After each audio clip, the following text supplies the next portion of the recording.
नियम ऐकून घ्या. कॅप्टन्स प्लीज या. तिन्ही संघाचे कॅप्टन्स प्लीज या इकडे. थोडं त्वरित करा कारण आपल्याला सेमीफायनल आणि फायनलचा सामना देखील खेळवायचा आहे. आधी ते रूल्स ऐकून घ्या. जर गोलंदाज शिवसाई संघाचे कॅप्टन प्लीज यायचंय. 3 बॉलर 3 समान संधी. तिन्ही संघाला जो जास्त हिट करेल तो फायनल मध्ये प्रवेश करेल. बॉल टप्पा स्टंपला लागला पाहिजे हा पहिला रूल. दुसरा नियम असा आहे की जर नो बॉल असेल आणि हिट झाला तो बॉल काउंट केला जाणार नाही. That will be a no ball. Okay. काही डाऊट्स? तुमचा बॉलर आणि तुमचा विकेट किपर 2 प्लेयर फक्त मैदानात येतील. प्रथम संधी शुक्रवारचा संघ म्हणजे शेखर स्मृती संघाला. दुसरी संधी एंजल 11. तिसरी संधी शिवसाईला. चला. येस. तिन्ही संघांनी आपले बॉलर मैदानामध्ये आणायचंय आणि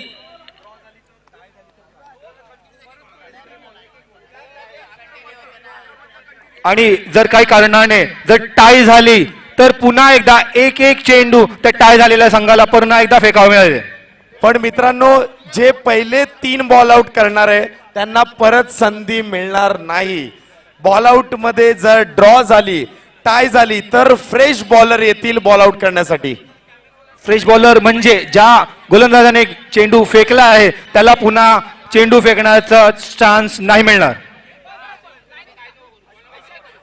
आणि तिन्ही संघाचे विकेट किपर स्टंपच्या मागे जायचंय. तिन्ही संघाचे विकेट किपर. थोडी घाई करा कारण आपल्याला 2 सामने अजून खेळायचे आहेत. निनाद प्रेक्षकांची गर्दी झाली आहे. प्रेक्षकांनो हे आयोजन आवडलं असेल तर एकदा जोरदार टाळ्या होऊन जाऊ द्या आशुषा पेंडुगोळी यांच्यासाठी. पहिल्यांदा आपल्याला बॉल आउट पाहायला मिळतंय या स्पर्धेमध्ये. मागच्या वर्षी सुद्धा बॉल आउट पाहायला मिळालं. या वर्षी सुद्धा बॉल आउट पाहूया. मागच्या वर्षी एंजल 11 संघ बॉल आउट करून विकेट करून डायरेक्ट फायनल मध्ये प्रवेश केला होता. पाहूया या वर्षी कोणते 3 बॉलर असतील. युवराज, अप्पा आणि स्वतः सँडी हे 3 गोलंदाज दिसत आहेत. शिवसाई संघाकडून हरेंद्र, उत्तेश आणि पराग हे 3 बॉलर. त्याचप्रमाणे शेखर स्मृतीकडून सुदीप, विशाल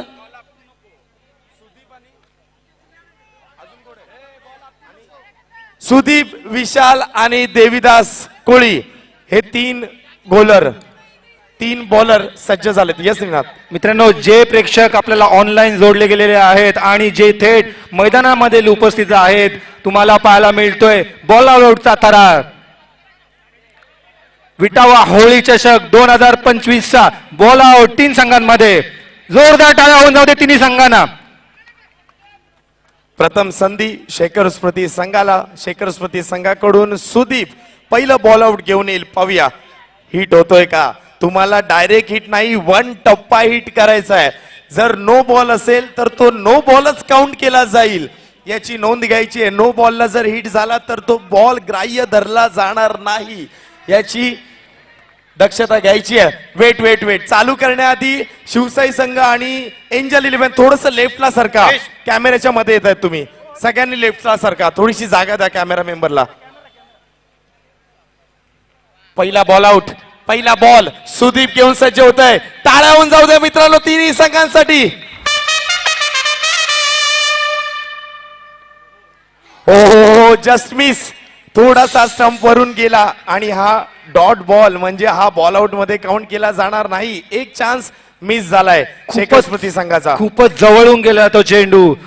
आणि आला होता आवाज शेखर स्मृतीच्या डगआउट मधून. बघा दुसरं बॉल एंजल 11 संघाकडून अप्पा येत आहेत गोलंदाजीसाठी बॉलिंग मार्क वर. आपण बॉल आउट मध्ये बऱ्याच वेळा पाहिले जे नॉन बॉलर असतात पार्ट टाइम बॉलर त्यांना बॉल आउट करताना पाहिलं. इंडिया वर्सेस पाकिस्तान कोण विसरेल. अप्पा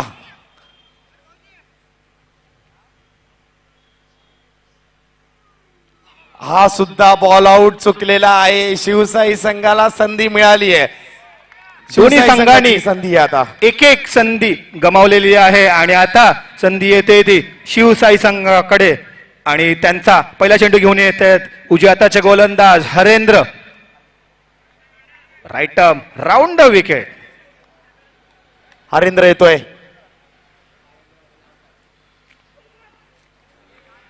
हरेंद्र सुद्धा मिस झालाय. शिवसाई संघाने सुद्धा आपला मिस केलाय एक चान्स. पुन्हा एकदा संधी मिळेल शेखर स्मृती संघाला. शेखर स्मृती संघाकडून विशाल घारगे आता गोलंदाजीसाठी येत आहेत, बॉल आउट साठी येत आहेत.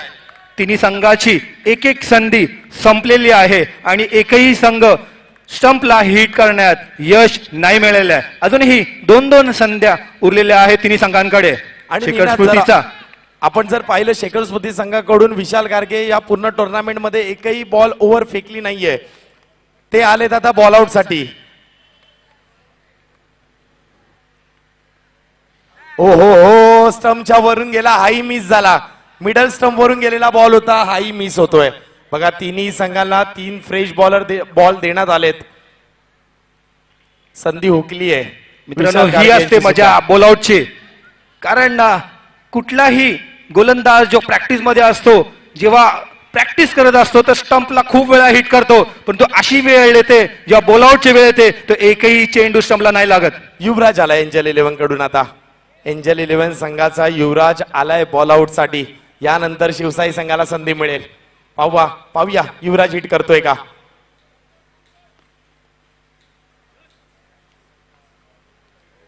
आई मिस झालाय. चांगला प्रयत्न होता. आता मात्र पराग मोकाशी बॉल आउट साठी मैदानामध्ये शिवसाई संघाकडून. पराग मोकाशी हे यॉर्कर डिलिव्हरी फेकण्यात माहीर आहेत आणि पाहूया आता चेंडू त्यांच्या हातात आहे. दुसरा चान्स बॉल आउटचा. पाहूया काय होतंय. परागचे चाहते मैदानाच्या आजूबाजूला आहेत.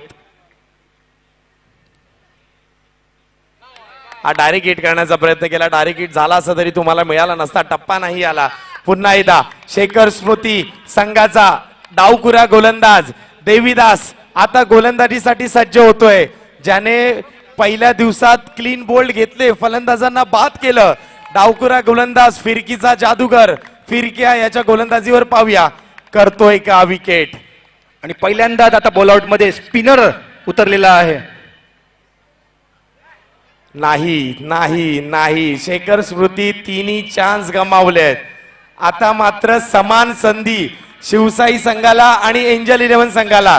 या दोघांपैकी एकाने जरी हिट केला तर तो संघ डायरेक्ट थेट फायनल मध्ये प्रवेश करेल. आणि बक्षीस ज्याप्रमाणे आहे शिवसाई संघाला, जर ते फायनल्स मध्ये बॉलआउट मध्ये जातात तर एक त्यांना चाहत्याकडून एक चिल्ड ब्रीझरचा बॉक्स देण्यात येईल पूर्ण टीमला. सँडी आलाय. हाही मिस झालाय. लास्ट चान्स, शेवटची संधी शिवसाई संघाला. गोलंदाज उत्तेश. बघा उत्तेशने पूर्ण टुर्नामेंट काय गेले 1-2 वर्ष गोलंदाजी नाही केली आहे आपल्या संघाकडून, पण संघाने बॉल आउट मध्ये उत्तेशला आमंत्रित केलंय. शेवटची संधी. ओ हो हो, खूपच क्लोज. आणि आता काय होणार आहे माहितीये का. एक संधी तिन्ही संघाला. नवीन बॉलर असतील, नवीन गोलंदाज असतील. पाहूया संधी किती मिळत आहे. 2 चान्स आहेत. ओके, 2 चान्स दिले जातील म्हणजे 2 नवीन गोलंदाज येतील.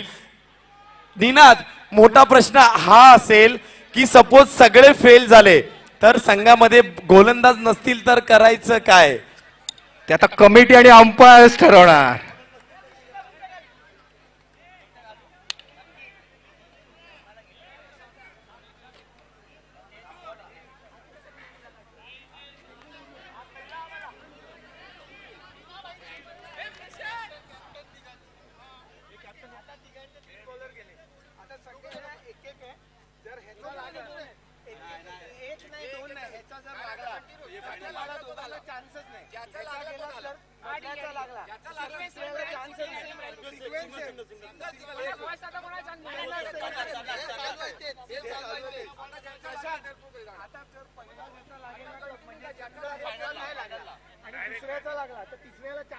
हो हो हो, नवीन रूल. एकच संधी जो पहिला मारेल तो सरळ फायनलला. फॉर एक्झाम्पल, जर पहिला हिट शेखर स्मृतीने मारला, पुढील 2 संघांना संधी मिळणार नाही. शेखर स्मृती डायरेक्ट फायनल मध्ये जाईल.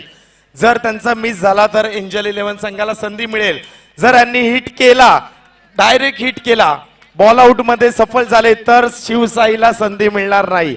जर तुम्ही मिस केला तर शिवसाईला शेवटची संधी मिळेल. एक एक चान्स. आणि खास करून जे 3 पहिले बॉलआउट मध्ये गोलंदाजी केली होती त्यांना संधी मिळणार नाही. त्याचप्रमाणे माननीय विश्वनाथ पाटील आणि चिंतामणी पाटील यांचं आगमन झालं व्यासपीठावर. तुमचं हार्दिक हार्दिक स्वागत जय माता दी ग्रुप तर्फे. शेखर स्मृती संघाकडून कोण येत आहे? मनोज गोलंदाजीसाठी गोलंदाजी मार्कवर. त्याचप्रमाणे एंजल 11 संघाकडून हार्दिक आणि शिवसाई संघाकडून विजेंद्र कोळी.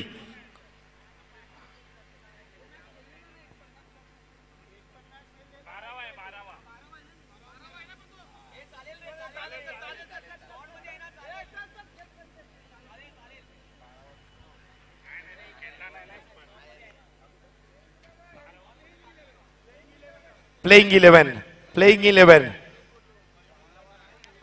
म्हणजेच तुषार आता येतोय. तुषार येतोय. पुन्हा एकदा बॉलआउट सुरू होत आहे. शेखर स्मृतीचा तुषार. एक एक संधी प्रत्येकाला.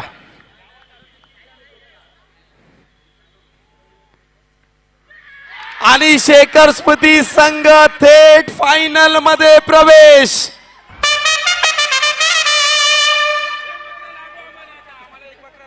एंजल 11 आणि शिवसाई दोन्ही संघाचे कर्णधार टॉस बॉक्स मध्ये येतील नाणेफेकीसाठी. चला लगेचच टॉस करून घ्या.